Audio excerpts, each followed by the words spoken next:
So one of the big stories this week, Australians are being warned of the potential rise in more power bills. Joining me live is Lynne Gallagher, the CEO of Energy Consumers Australia. Great to see you. How are you, Lynne? Good, Janie. How are you? Good, thank you very much, but not great news. How high are we expecting these price rises? Well, it's hard to know, but what's going to happen. But I think Australians are already seeing price increases of between 10% and 20% in the next year. They've already been announced. We think they could have that kind of increase again because a lot of the factors that have been highlighted in AEMO, the Australian Energy Market Operators Report released yesterday, are factors that aren't going to change for a little while. And so talk us through the factors. Okay, well, the main ones are really the high fossil fuel prices, which are driven largely by the Russian invasion of Ukraine. And so those kinds of prices are actually delivering great windfall profits to our resources companies, but they also mean producing electricity in Australia is much more expensive.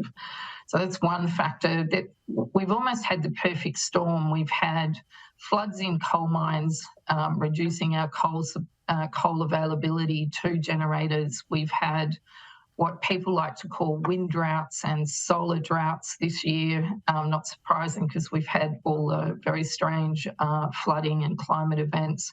We've had 25% of our coal generation plants offline, which is an extraordinary amount of supply unavailable, and we've had a cold winter.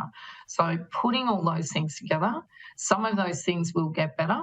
But what we've got to address, or what the government's got to address, is getting more gas available for local power generation, more coal available, but they're not going to be able to do a lot about those international fossil fuel prices. And absolutely, and we're also hearing Origin Energy's LNG revenue doubled this year. So why is the consumer paying the price of that? Well, I think that's, we actually have a resource rent tax in place, which actually doesn't raise a lot of revenue. So we're not seeing the benefits of, the resource companies are making money. They're producing a product that's absolutely crucial in generating electricity, and consumers are having to pay for the price of that.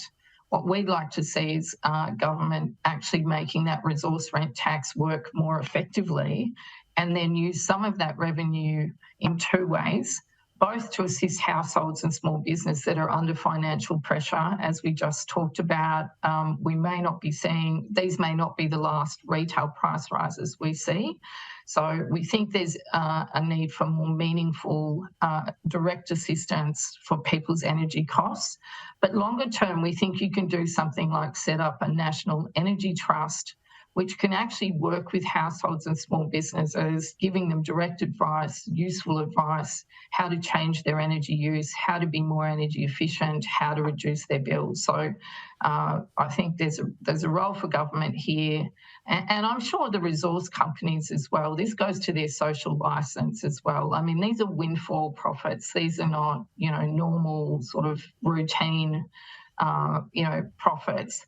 I mean, if you look at the price of coal, you look at the price of gas internationally, it's risen, 4 or 5 times. I mean, those are extraordinary kind of levels of additional profits. And talking about the windfall tax, what's the government doing in terms of that? We're hearing a lot of it, certainly in the UK as well. What is our current government talking about? Well, the government's been reluctant to introduce a new temporary special tax, and I have some sympathy with that. But one of the things that the Labor government, and certainly Dr. Chalmers, the Treasurer, is on the record as saying is we need to make our existing suite of taxes work much harder, work much better. We do have one on the books called the resource rent tax. It certainly doesn't raise very much revenue. Mainly it fails to raise a lot of revenue from our gas producers. And, those are the companies that are making these extraordinary windfall gains. So we'd really be calling on the government and the Treasury There was an inquiry a number of years ago done about how this should be done and could be done. The previous government didn't take any action on the findings of that review done by a very eminent Australian former Treasury official, Mike Gallagher. So the information and the understanding about how to fix this tax is there. So we think the government should be really looking at that. And because we understand the pressure on the budget, so let's make this tax actually work properly and get some of the benefits from those windfall gains to those companies shared with the Australian community. All right, we've got to wrap it up, but just quickly, what are some practical things that everyone can do at home? We know, switching off a light is going to save electricity, but are you actually seeing, a significant change in households? And are there any special practical tips that we can use? Yeah, everyone's looking for advice. I'm on some crowdsourcing websites and there's lots of information. We have information on our website. Two simple things, I guess, is anything you can do to reduce the drafts that, the cold air gets into your house. Don't heat more rooms than you're in.